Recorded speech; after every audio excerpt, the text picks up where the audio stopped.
there are teams that do and teams that don't. There are managers that do and managers that don't. My head would be on Jupiter, mate. Don't come at me, but they're not as much of a Premier League establishment as No, Everton. no, definitely not.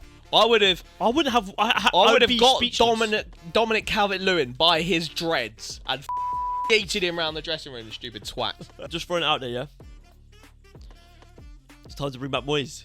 This guy, I think he's pants, and I've seen so many Spurs fans call for him not to be in the starting team anymore. It's not about how hard you get hit.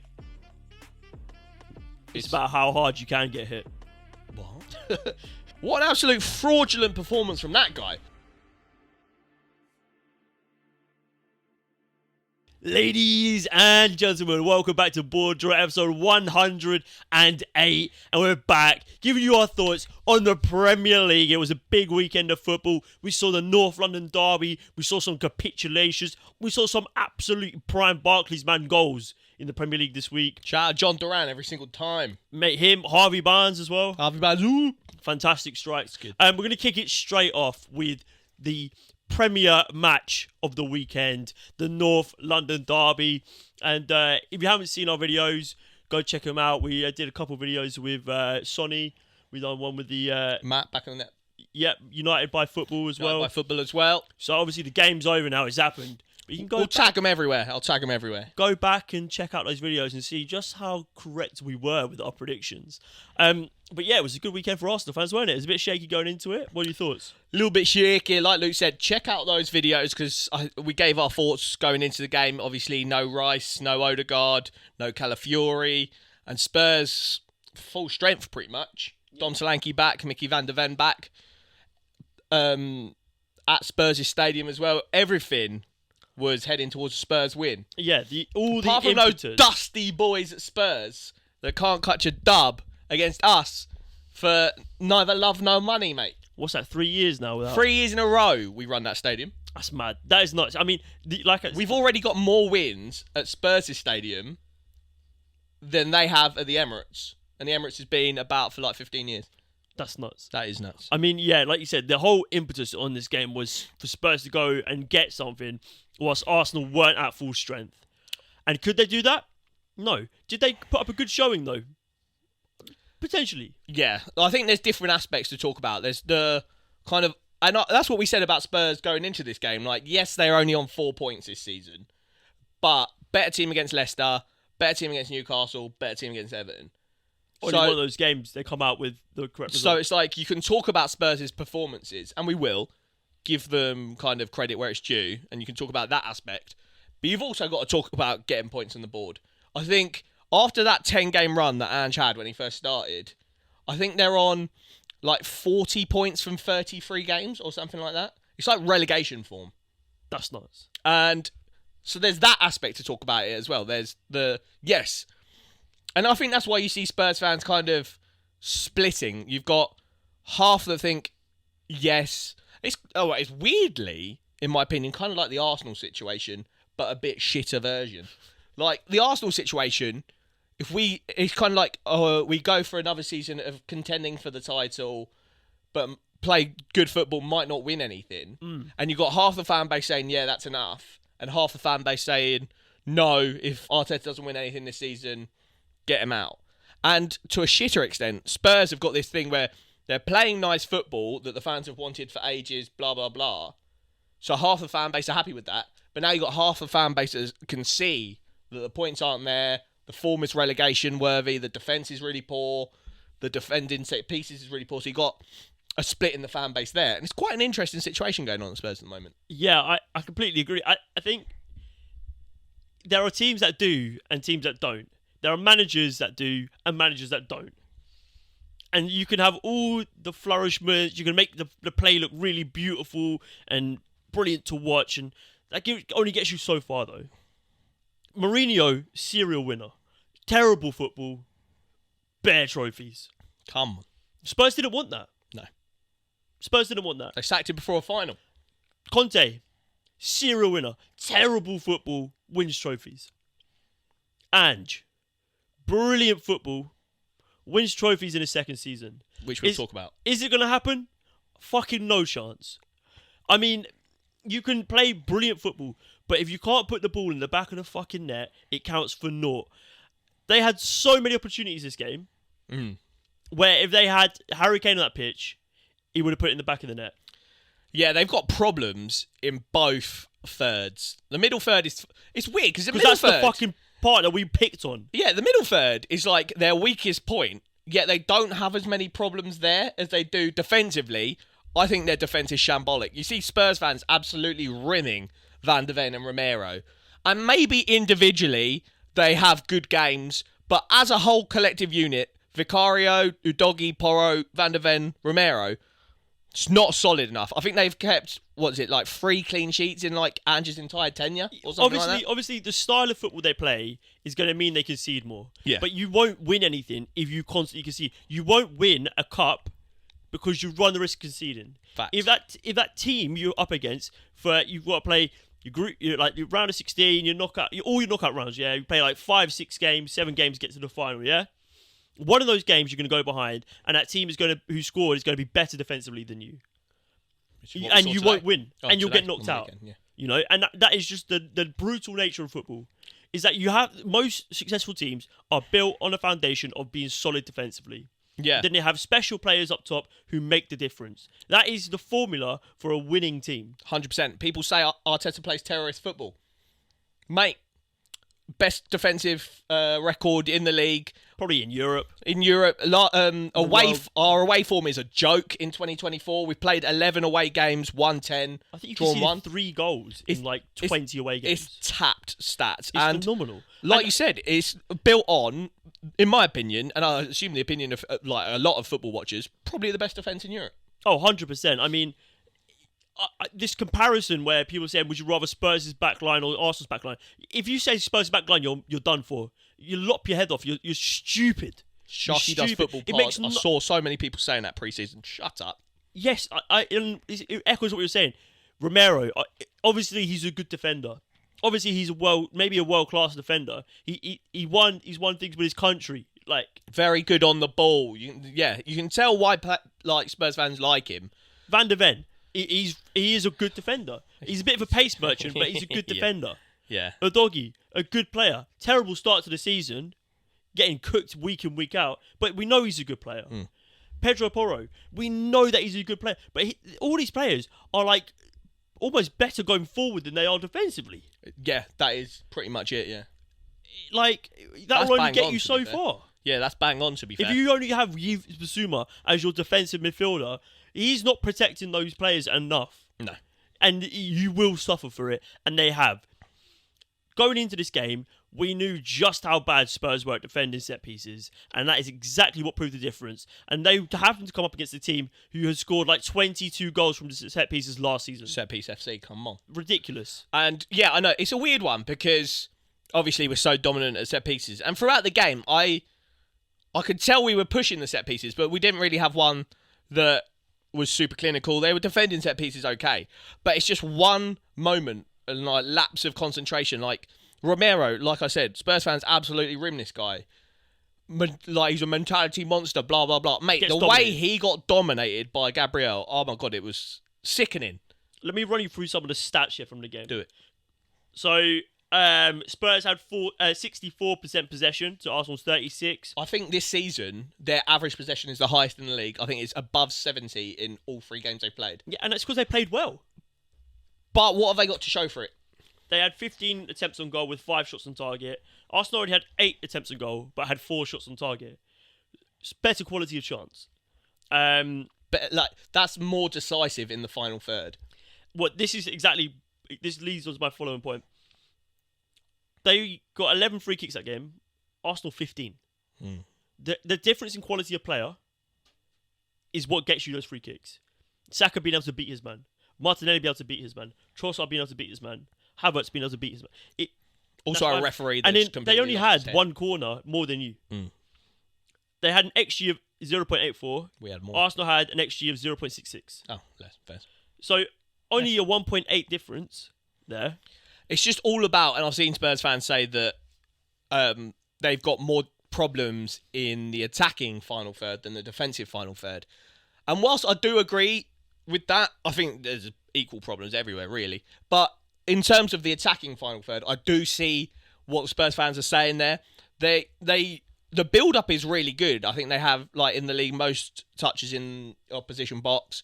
But 4 points. It's indecisive. They just get there. And I don't know if it's players that panic, if they're not making the right options, if Ange is, like, coach them into playing one too many passes around the final third. You've got a lot of players I think just aren't good enough for where Spurs think and hope they should be. Like, I like Brennan Johnson, but I think he blows hot and cold in the final third. Kulusevski's the same. I think he's a bit of like a passion merchant. He'll get to the final third. I think he is a moments player. Even we'll talk about so in a minute. Maddison, what an absolute fraudulent performance from that guy. Talking loud as well before the game. He talks loud. He says, "Oh, we're going to have to retaliate after last season's performance." This guy, I think he's pants, and I've seen so many Spurs fans call for him not to be in the starting team anymore. They played a really attacking midfield three of Bentancur with Kulusevski and Maddison in front. Very attacking, and Bentancur had a stinker in my opinion. It played into their hands because they had a lot of possession and they did dominate the midfield to an extent. But dominating the midfield's all well and good. Arsenal knew that they were going to do that. We had our missing two of your key midfielders. Yeah, we had like our D version of our midfield, but they were happy to let Spurs play it around. We sit back in a very compact kind of tight midfield and suck it all up, mate. We've got the best defence in the league. I mean, and that's what was proven that this game. I mean, Timber, I thought he was imperious. Oh, so good, man. So glad he's out because that means Zinchenko done out. He's so good. On the ball, he's so composed. And Spurs fans, we're not even going to dignify the debate of he should have been red carded or not because it just wasn't anywhere near. No. I thought you were going to have me there. No, it was nowhere near. I don't even want to hear it. But yeah, I don't know. It's just indecisiveness in the final third for them. I have really no idea. Solanke had maybe a couple chances that he should have put away. Maybe if he was a bit more in red hot form. Fresh, yeah. If he had a bit like a bit more match time this beginning of the season. But yeah, it just they lack in that bite.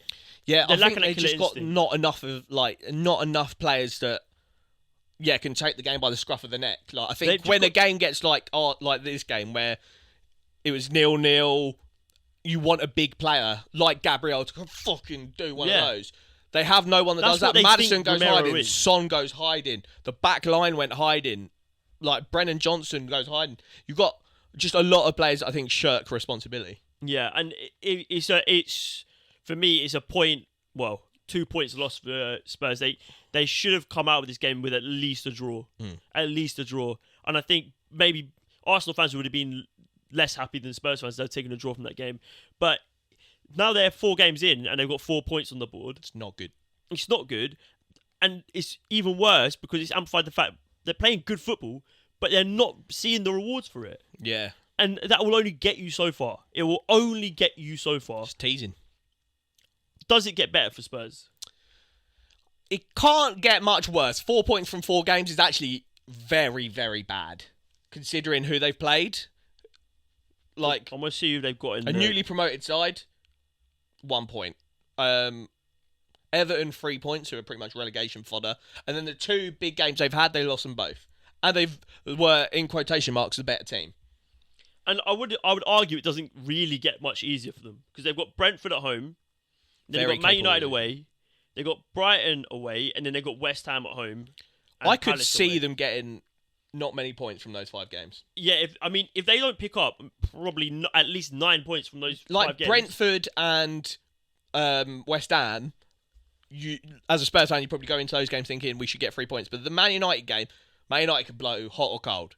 It's Brighton are a good side. Yeah, really good side. And who's the other one in there? Palace. They should be beating Palace. Yeah. I mean, if they don't come out with at least 7 points, they should be very, very disappointed. Yeah. And questions will begin to be asked. Has Ange run his course? He's talking loud in the media at the minute about he always wins the trophy. Well, that's the thing. Season. I think before we end the North London derby segment, we've got to talk about him giving it large in the media. Yeah, you're not lying. You always win a trophy in second season, but you manage Celtic, bro. Like, I'd win a trophy with Celtic in the first season. It's mental, and like wherever else he's been, yes, that's really it is a good thing to have. Yeah. But mate, you're at Spurs. They haven't won a trophy since like 2008. Yeah, I don't know. Like, what's his kind of? I don't get his angle. Yeah, end game and angle with this is because it's like it can only blow up in his face, because just don't say anything, and then if you do win what something, trophies has he got this season that he could win? Maybe the Carabao Cup, less likely the FA Cup. That's it. They're not winning anything else. Yeah, it's a weird one. I think he's starting to feel the pressure now, and that's why he's getting a bit bitey in the media. And I really like him. I like him as a manager. I like him as a person. It needs to be backed up on the pitch. They've gone fairly big. They bought in Gray. They bought in Solanke. They've backed him. Yeah, they bought in big money signings. He's got Richarlison rotting. You know, Richarlison is rotten. They've kept hold of Son. You know, they've got players there. The question is, when's it going to prove fruitful? Because Daniel Levy is a man we know who wants a project, but he's not short on cutting members of staff. You know, if it's not turning out, he will get rid of them. And I would, you know, if they don't pick up minimum 7 points in the next 4 games, I would be very concerned for the big man down under. I'm saying it. Thomas Frank, we said this pre-season. We think Thomas Frank could make the step up, and I think he wouldn't be a bad appointment for Spurs. It's not a long way to go, is it? Probably stay where he is. Spurs fans, let us know. Are you Ange in, or are you Ange out? And Arsenal, get out! From one team that are in the Premier League, but are on a course to be out very quickly, Everton. I've never seen anything like this club right now. Bro, they dropped a 2-goal lead in like the 90th minute to Bournemouth, and then go 2-0 up, play good football against Aston Villa. Big Aston Villa. And they lose 3-2. My head would be on Jupiter, mate. What? They can't buy a win at the minute. My head would be gone.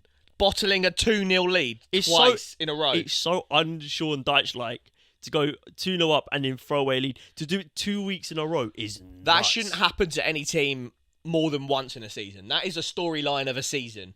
And they've had that 2 weeks in a row. That's that game you always go, oh, imagine. That's like when Nelson scored that last-minute winner against Bournemouth. That's like a once-in-a-season storyline. And that's happened to... They're on the receiving end of that twice. It was... And we were at a pub. We had a mate that had a bet on.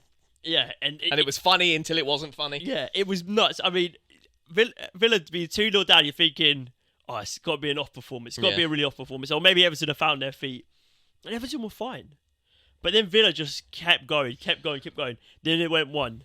Then it went 2.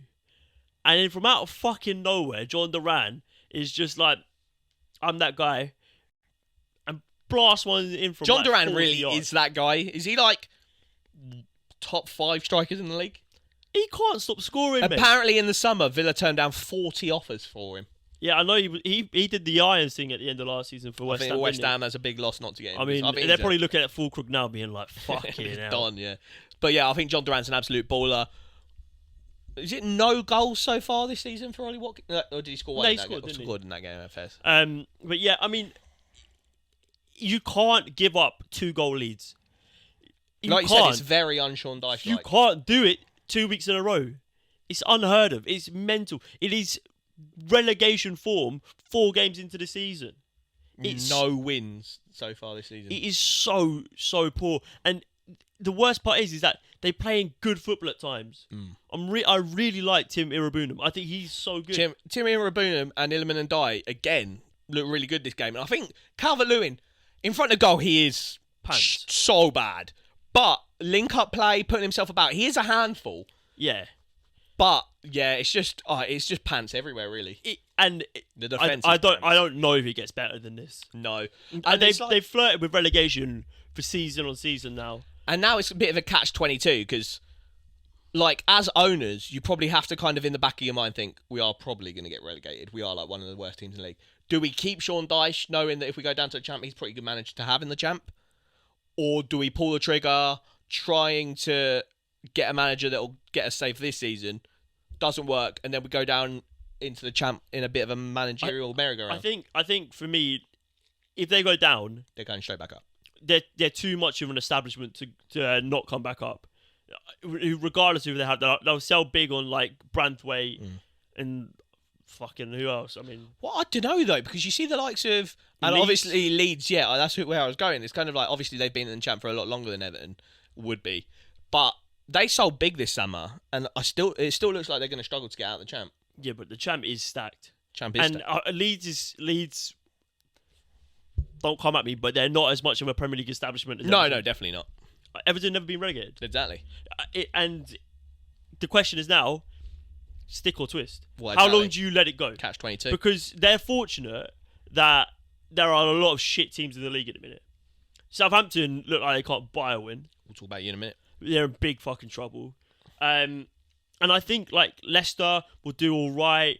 I think Ipswich will do all right. I think Ipswich will play the best football out of all these sort of relegation fodder teams. But I struggle to think of anyone else who Everton finished. Everton are categorically the worst team in the league at the moment. The only thing I can think of is that they've done it before. They'll go on a run where they'll go undefeated for like 6-7 games. And they'll pick up 7 points or something. But I'm trying to think of who the players Everton had in those run of games that would come out and be like, take the game by the scruff of the neck. Now I think they've just got like Onana maybe, but now they've got a lot of pants players everywhere. Yeah, no Branthwaite, which doesn't help. No, I'm really struggling to see worried for them. Where Everton buy their next win from. It's just poor. It's poor, and I know they faced Tottenham, they played Villa. It's just not going to get better though. It's not going to get better. They need to win every single fucking game against Southampton, against Ipswich, against Leicester, against those. Who they got coming up? Give me some fixtures. I'll give you their run of fixtures. Because I think it's like you said, they need to just win the games that they can win. I think that's what they did good last season. Is against kind of like the worst teams, they did actually play all right and get good results. They got Leicester away. Big result. That's the 6 point. That's a 6 pointer already, mate. They got Palace at home. Yeah, Palace at home. That's winnable. Yeah, it's winnable. Newcastle at home. Then Ipswich away. Big. That's big. So in the next 4, they've got 3 games they should be winning. They have to win. And if they get 3 wins out of the next 4, all this discussion probably stops. Oh, 100%. But the only positive is that they're scoring goals. They need to fucking stop conceding them. That's the thing. And like we said about Spurs, good sides need solid defences. And maybe, I don't know what the Branthwaite situation is. I probably should have looked into it. Maybe when he comes back and he forms that partnership with Tarkowski again, maybe that'll help. I've seen rumours that apparently Sean Dyche is looking to drop Jordan Pickford because he's had a really poor start to the season. So there is turmoil at the club. They need to try to The thing is, I think if they sack Dyche, they've got to pay him off. That's a lot of money. They don't have any fucking money. They've got a whole new stadium to move into. The owners don't want to be there. No one wants to take over the club. Who did I see that was? Jay-Z was in talks to buy. That's not, mate. He's going to have 100 problems. That's literally what I saw. Yeah. Yeah, he's done for now. Yeah. It's nuts. It's absolutely nuts, and I feel for Everton fans because I feel like it's been a long fucking time since they've had anything to shout about. Yeah, like the situation and the club whole thing is bad, and then this double bottling of 2-0 leads on top of that. Like I said, my head would be gone. Just throwing it out there, yeah. It's time to bring back Moyes. Yeah, what's he doing? Is it time for the reunion? Because I don't hate it. But who the fuck wants to go there? We were talking about prime Barclays Everton. Just get all them man back. I'm pretty sure Fellaini's still playing. Do you know when Harry Redknapp would just get on the phone and just call like the boys like Nico Kranjčar and Peter Crouch and all them, man? This is like this generation's version of that. Get Moyes back. He'll call Tim Cahill, Leighton Baines. All them, man. Yeah, but he's going to call all of them out of retirement. Yeah, it'd be sick. Yeah. No, it's not good. Yeah, maybe they need the Expendables to come in and save Everton. I'm very fucking worried for them. Very worried for them. They've got to go hard the next 5 weeks. And then maybe they need like a big January transfer window. I think they didn't do enough in the summer window either, which doesn't help. No, I mean, Iliman Ndiaye, I think he's been all right. Yeah, I think he's a good signing. Irabunam, like we said, is a good signing, but they're weak in the midfield. They need killers. They haven't got Onana anymore. I think he was a big part of that midfield. Dominic Calvert-Lewin, pants, get rid of him. Usually, and this Tarkowski-Branthwaite combo that was really good last season hasn't kicked off this season. Usually those teams who sort of are better than the relegation fodder, but, drift in mid-table, low mid-table, they have like one player, that like sort of talismanic player that you look to. Thinking like Brentford, they had Ivan Toney, those sort of players. West Ham, they're Bowen. You know what I mean? These teams have players. Can't name Who the fuck do Everton have? It was Branthwaite, but like, do you want that talismanic man to be a centre back? It's nuts. It should be Dominic Calvert-Lewin. It should be.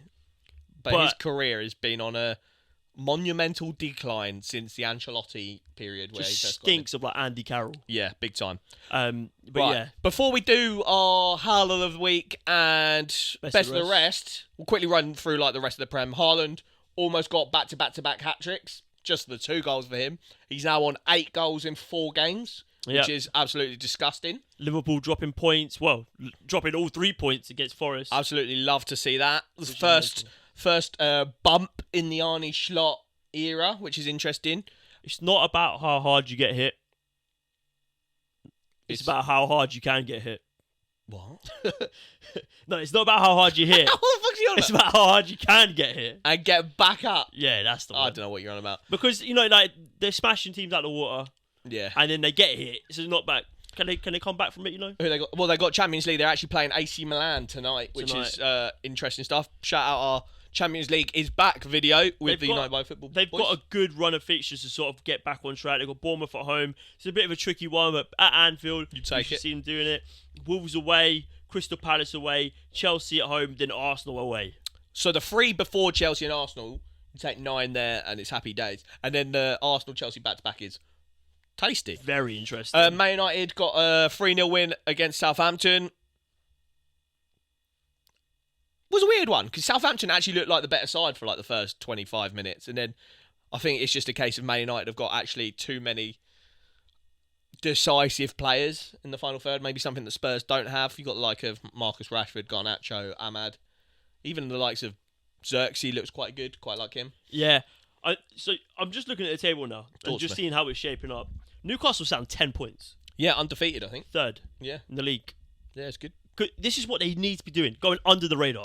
I had them 4th until I bottled it last minute and said they're going to finish 5th. But I knew they were going to have a good season. Nottingham Forest, 8 points. Also undefeated. Yeah. Let's have a look towards the bottom of the table. On 2 points apiece, Leicester, Palace and Ipswich. Leicester, Palace and Ipswich. 3 teams destined to be in a relegation Maybe battle. you didn't expect Palace to be down there? But I think a lot of people expected Palace to have a pretty tasty looking season. I think losing Anderson is massive. But yeah, massive. The other and they two, didn't really invest too heavily. No. I like the look of Nketiah in his first game. I think that could prove to be a good signing. And then Wolves on 1 point in 18th. And then rounding off the table, you've got Southampton, Everton, 0 points. Not good. It's bad. Just quickly tell me who the top 2 are, quickly. Man City on 12 points. And then Arsenal, Newcastle join 2nd. Love to see it, mate. Love to see it. Arsenal do have scored 2 more goals. But yeah, right, Luke, Howler of the week. What are we cooking up?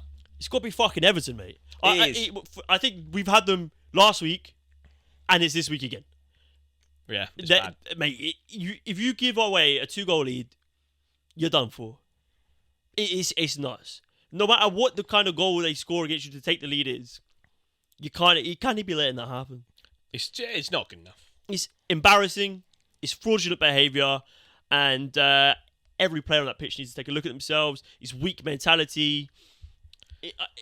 Dyche must be fucking fuming. I was going to say, how do you even navigate that as a manager? Because you just go into the dressing room and be like, oh my God, I'd love to be a fly on the wall. Because, mate, the profanities that would have left my mouth.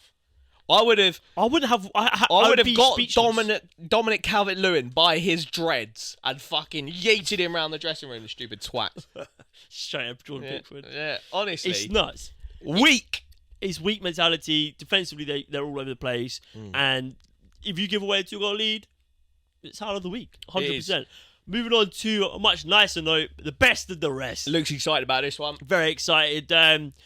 QPR took on Sheffield Wednesday. Hillsborough wasn't going so well. We were stinky. 0-0.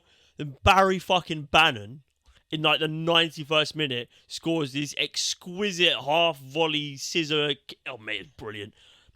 It like floats. It's very slow. It floats, clips in off the crossbar. Sheffield Wednesday, 1-0 up. But that's not the best of the rest. The point is coming home. The 3 points are staying at Hillsborough. Fucking just give it to QPR to score the worst goal in Championship history. That's best of the rest. I've never seen pinball like it. You got the goalkeeper Nardi in the box, and then it just pinballs around. No one knows where the ball's going. 95th minute, academy prospect Alfie Lloyd scores his first goal for the club, brings back a point to Loftus Road. You love to see it. Luke loves to see it. That is prime Championship football. That's prime. What was the Championship sponsor before? Coca-Cola. Prime Coca-Cola champ. Yeah, I prefer the E-Power Championship. That's the one for me. And yeah, love to see it. Now on to the big segment. We have a lot of guys talking in the DMs that they think they're going to catch Jacob on 6 points in BoreDraw 5s. So we had 2 contestants this week. We had Sonny from Sonny Talk Spurs. And we had Matt from the Back of the Net podcast. Let's see how they did. Hey guys, hope you're well. You want my predictions for this week in the Premier League. The first game is Southampton-Manchester United. And I think this is going to be the first game where Manchester United, turn up in the Premier League and actually put on a good performance against a poor Southampton side away from home. I'm going to go with 3-1 to the Red Devils. Next, you want Palace-Leicester. Now, this is an intriguing one because Palace have been a bit poor so far. Leicester, a bit okay, but, you can sort of see where they're going to be heading this season. I think Palace are going to scrape this 1-0. Fulham-West Ham, a very exciting game. I think in last fixtures, in the game last season, it ended 5-0 to Fulham. I'm not expecting that, but I'll put 2-1 to Fulham against West Ham.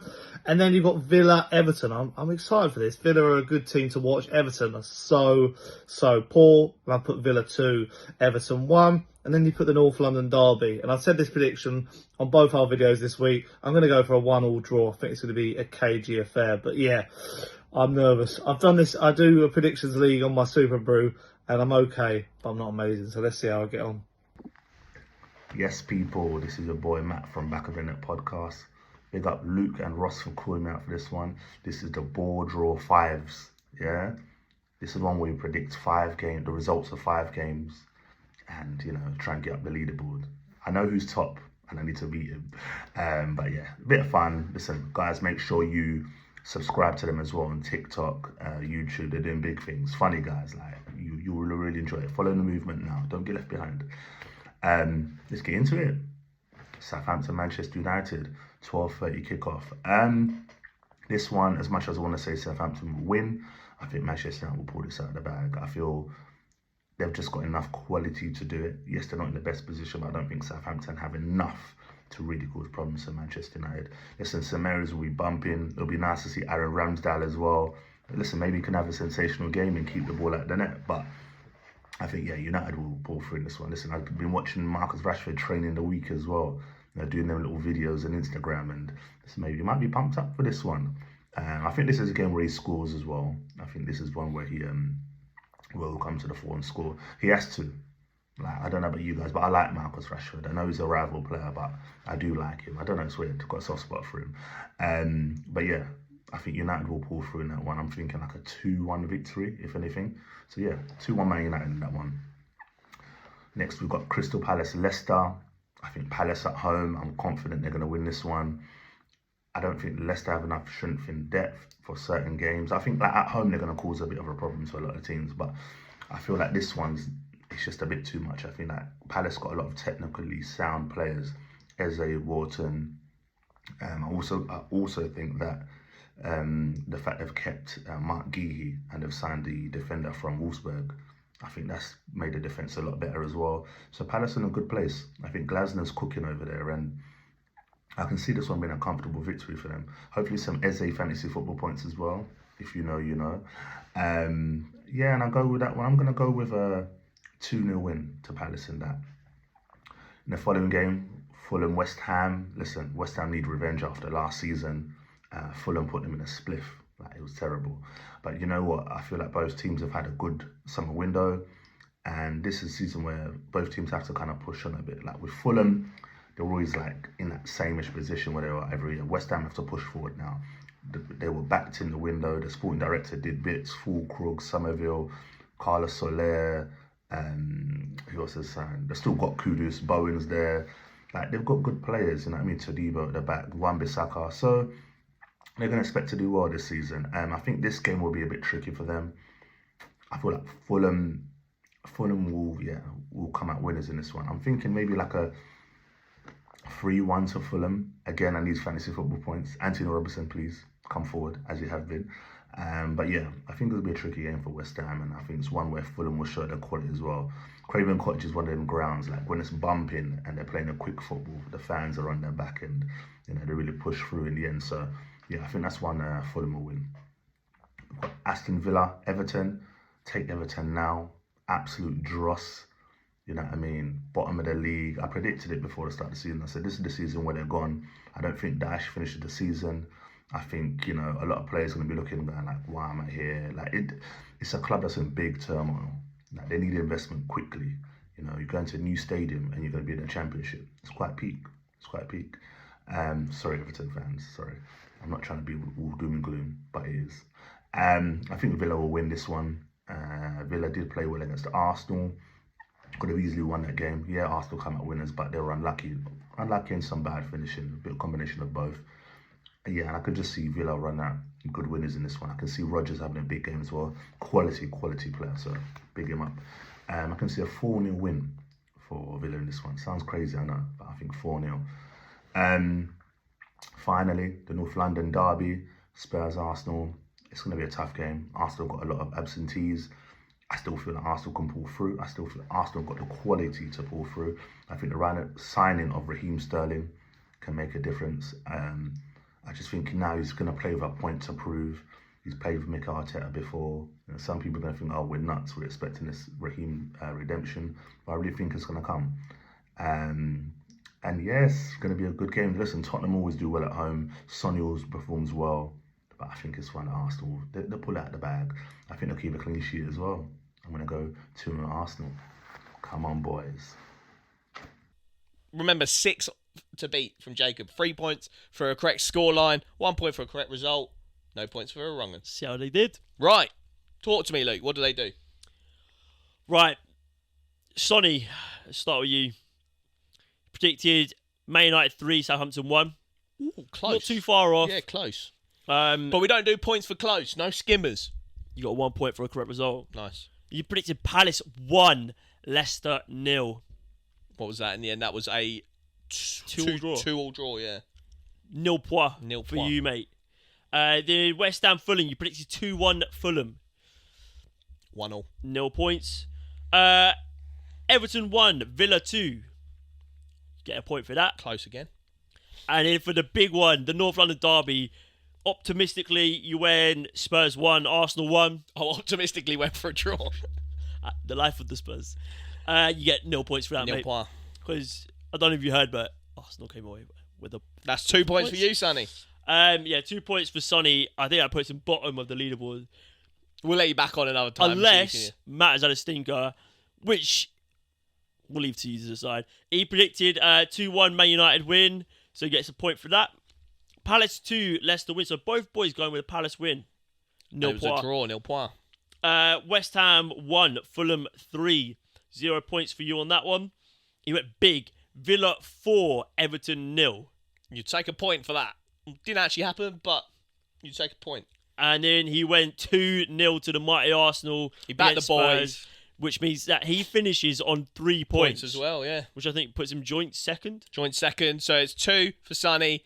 And then Lewis, Charles, and Matt on 3 points. And then Jacob way in the lead. Double all the second places on 6 points. Yeah. Like we said, get a correct result in your cooking. If you get a correct result, it's locked off. Yeah, it's locked off. But yeah, if you want to check out and find out how this week's contestant gets on, make sure you are subscribed because we'll be letting you know how they got on in next week's podcast.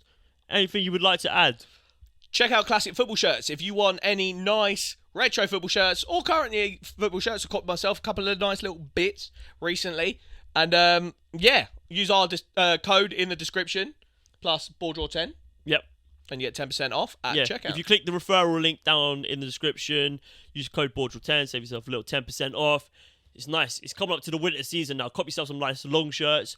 Do like a nice long shirt, long sleeve football shirt. Come on. And yeah, make sure you are subscribed to all of our social medias: TikTok, X, Instagram. We're pumping out so much content. It's 2-3 videos a week. It's mental, and it's only going to get more and more as we head towards the winter part of the season. The fixtures come fast and furious. The Champions League is kicked off. it's non-stop football, and I'm loving it. Champions League 3 times a week now as well. 3 days. Tuesday, Wednesday, and Thursday. Can't complain, can you? Mate, it's mad.